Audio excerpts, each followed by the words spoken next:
প্রিয় শিক্ষার্থীবৃন্দ, কেমন আছো সবাই? আশা করি সকলে ভালো আছো, সুস্থ আছো এবং বাঁচায় আছো। আজকের অনলাইন ক্লাসে আমি তোমাদের সকলকে স্বাগত জানাচ্ছি। আমি মোহাম্মদ ফরহাদ মিয়া, সহকারী শিক্ষক, হাজী মনির হোসেন উচ্চ বিদ্যালয়। আজকের আমার অনলাইন ক্লাসটি মূলত নবম দশম শ্রেণীর শিক্ষার্থীদের জন্য এবং আমার বিষয়টি হচ্ছে কি গণিত।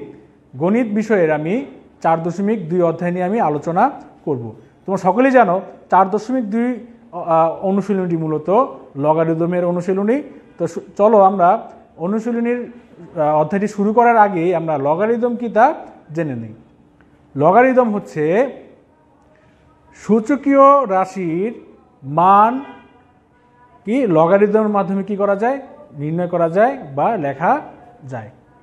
লগারিদমকে সংক্ষেপে লগ দিয়ে প্রকাশ করা হয় এবং এই লগারিদমের মাধ্যমে আমরা কোনো বড় বড় সংখ্যার ভাগ বা গুণ নির্ণয় করে থাকি।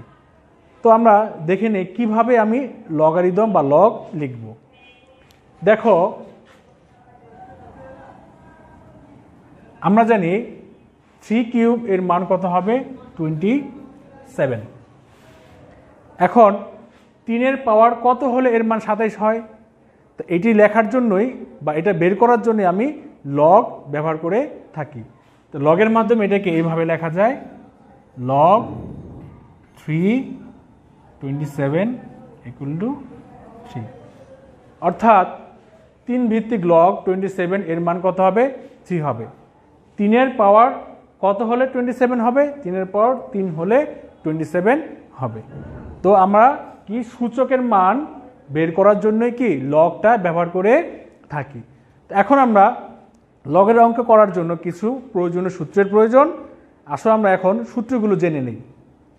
দেখো, যদি এমন হয় যে দুটি সংখ্যা লগের মধ্যে গুণ হিসেবে থাকে, অর্থাৎ লগ এক্স ভিত্তিক লগ এম এন, তাকে আমি এইভাবে লিখতে পারি, লগ এক্স ভিত্তিক এম যোগ লগ এক্স ভিত্তিক এন।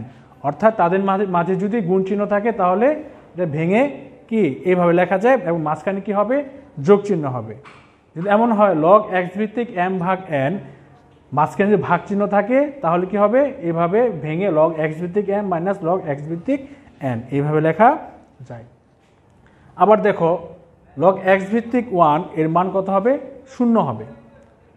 আমরা জানি যে কোনো কিছু পাওয়ারের মান যদি 0 হয় তাহলে এর মান কত হবে 1 হবে। তাহলে আমরা কি লিখতে পারি, লগ এক্স ভিত্তিক এন এর মান কত হবে 0 হবে। আবার লগ এক্স ভিত্তিক এক্স এর মান কত হবে 1 হবে। ভিত্তি আর এটা যদি সমান হয় তাহলে এর মান কত হবে 1 হবে। আমরা জানি এক্স এর পাওয়ার যদি 1 হয় তার মান কত হবে এক্স হবে। আচ্ছা, আরেকটা বিষয় হচ্ছে লগ এক্স ভিত্তিক এম টু দি পাওয়ার এ। তো সূচকটাকে আমি কি করতে পারি লগের আগে লিখতে পারি, দেখি a log x to the power m লিখতে পারি। এখন আমরা কয়েকটি অঙ্কের সূত্রের আলোকে কয়েকটি অঙ্কের সমাধান করার চেষ্টা করব।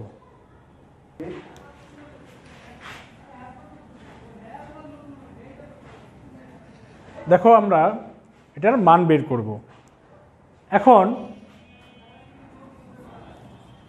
81কে আমরা 3 টু দি পাওয়ার 4 লিখতে পারি। দেখো, এটা পাওয়ার কত 4। এটাকে ইচ্ছা করলে আমরা লগের আগে লিখতে পারি। দেখো, এই সূত্রটা কি প্রয়োগ করে আমরা কি এটা 4টাকে আগে লিখতে পারি। দেখো, এখানে বেস এটা সমান, দেখো দুইটা যদি সমান হয় তখন এর মান কত হবে 1 হবে। তাহলে আমি এর বদলে 1 লিখতে পারি, তাহলে আমি এর মান কত পেলাম 4 পেলাম। আবার দেখো, লগ 2√5 ভিত্তিক 400 এটার মান আমরা বের করব। তো বের করার আগে 400 সংখ্যাটা কি আমরা একটু দেখি, ভাঙিয়ে নিয়ে কীভাবে লেখা যায়। দেখো, 2 দিয়ে ভাগ যায়, 2 দিয়ে ভাগ যায়, 2 দিয়ে ভাগ যায়, অর্থাৎ 400কে আমরা কি লিখতে পারি 2 টু দি পাওয়ার 4 × 5 স্কোয়ার লিখতে পারি। দুটি সংখ্যার পাওয়ার 1 করার জন্য আমি ইচ্ছা করলে 5 এর উপর রুট লিখতে পারি, তাহলে এর পাওয়ার কত হবে 4 হয়ে যাবে। অর্থাৎ 400-এর বদলে আমি 2√5 লিখতে পারি। তাহলে আমরা 400-এর বদলে কি লিখলাম? 2√5 কত? 4। এখন পাওয়ারটাকে আমি আগে নিয়ে আসলাম, তাহলে কি হয়? log 2√5 দেখো বেজ আর এটা কি সমান, তাহলে এটার বদলে আমি কি লিখতে পারি? 1 লিখতে পারি। তাহলে কি হলো? 4। এটার মান কত পেলাম? 4 পেলাম।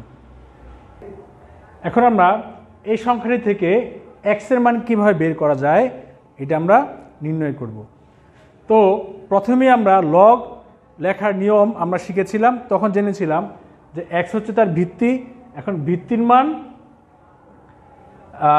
ভিত্তি 25, এর মান কত? 2। অর্থাৎ x এর পাওয়ার যদি 2 হয় তাহলে এটার মান কত হবে? 25 হবে। তো এটাকে আমরা কীভাবে লিখতে পারি? x এর পাওয়ার যদি 2 হয় তাহলে এটার মান কত হবে? 25 হবে। এখন আমরা 5কে 5 স্কোয়ার লিখতে পারি। দুই পাশ থেকে স্কোয়ার যদি কাটা যায় তাহলে x এর মান কত হবে? 5 হবে। এভাবে আমরা কি x এর মানটা বের করতে পারি। আমরা এখন আরেকটি সমস্যার সমাধান করব। দেখো লগ 10 ভিত্তিক লগ 50/147 ইকুয়াল টু 10 ভিত্তিক লগ 2 প্লাস 10 ভিত্তিক লগ 252 মাইনাস লগ 10 ভিত্তিক 3 মাইনাস 2 লগ 10 ভিত্তিক লগ 7। অর্থাৎ বাম পক্ষ আর ডান পক্ষ দুইটা কি করতে হবে? প্রমাণ করতে হবে। তো এই অঙ্কটার সমাধান করার জন্য আমরা ইচ্ছা করলে বাম পক্ষ নিয়ে কাজ করতে পারি, ইচ্ছা করলে ডান পক্ষ নিয়েও কাজ করতে পারি। আমি এখন অঙ্কটি সমাধান করার জন্য বাম পক্ষ নিয়ে কাজ করব, লেফট হ্যান্ড সাইড।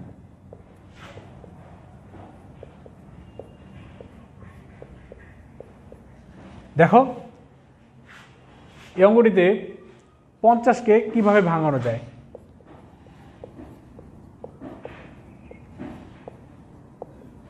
50কে আমরা 2 × 5 স্কোয়ার লিখতে পারি।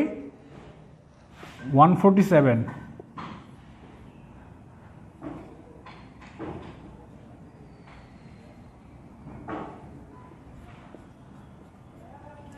3 × 7 স্কোয়ার লিখতে পারি। তাহলে 50কে আমরা কীভাবে লিখতে পারি? 2 × 5 স্কোয়ার এবং 147কে কি লিখতে পারি? 3 × 7 স্কোয়ার।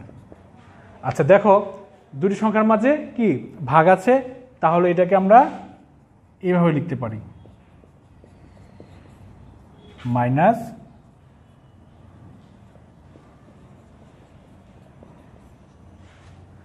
এখন দেখো এই দুটি সংখ্যার মাঝে কি আছে? গুণ আছে। তাহলে আমরা গুণের বদলে যোগ লিখতে পারি।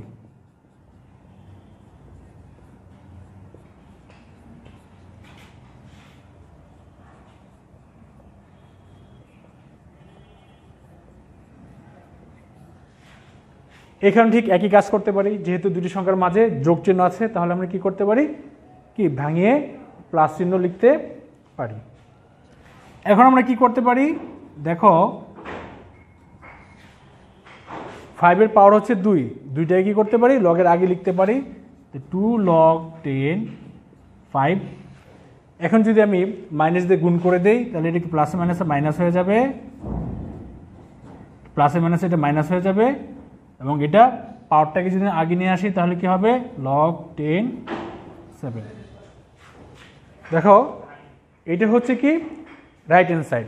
তাহলে আমি লেফট হ্যান্ড সাইড থেকে আমি কি রাইট হ্যান্ড সাইডটা প্রমাণ করে ফেললাম। অর্থাৎ left hand side equal to right hand side. এখন আমরা এই অঙ্কটির সমাধান করার চেষ্টা করব। দেখো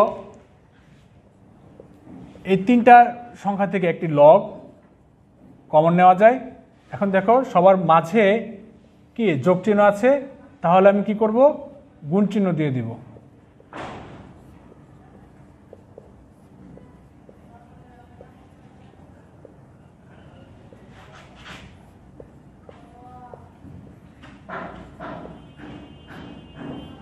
এখন দেখো তিনটাকে আমি যদি সামনের দিকে নিয়ে যাই তাহলে এটা পাওয়ার হয়ে যাবে।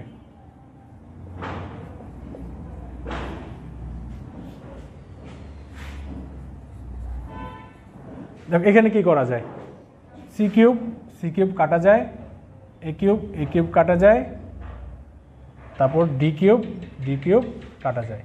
তাহলে আমি কি পেলাম, b cube b to the power 6 এবং কি সি কিউব মাইনাস কি লেখা যায়, b to the power 6 c cube লেখা যায়। তাহলে দুটি কাটা দিলে কি এটা মান কত পাওয়া যায়, 0 পাওয়া যায়। আজকের ক্লাসটি এই পর্যন্ত থাকলো। আমার পরবর্তী ক্লাসে এই চ্যাপ্টারের পরবর্তী সমাধানগুলো এবং সৃজনশীল নিয়ে আমি আলোচনা করব। সেই পর্যন্ত তোমরা ভালো থেকো এবং সুস্থ থেকো। খোদা হাফেজ।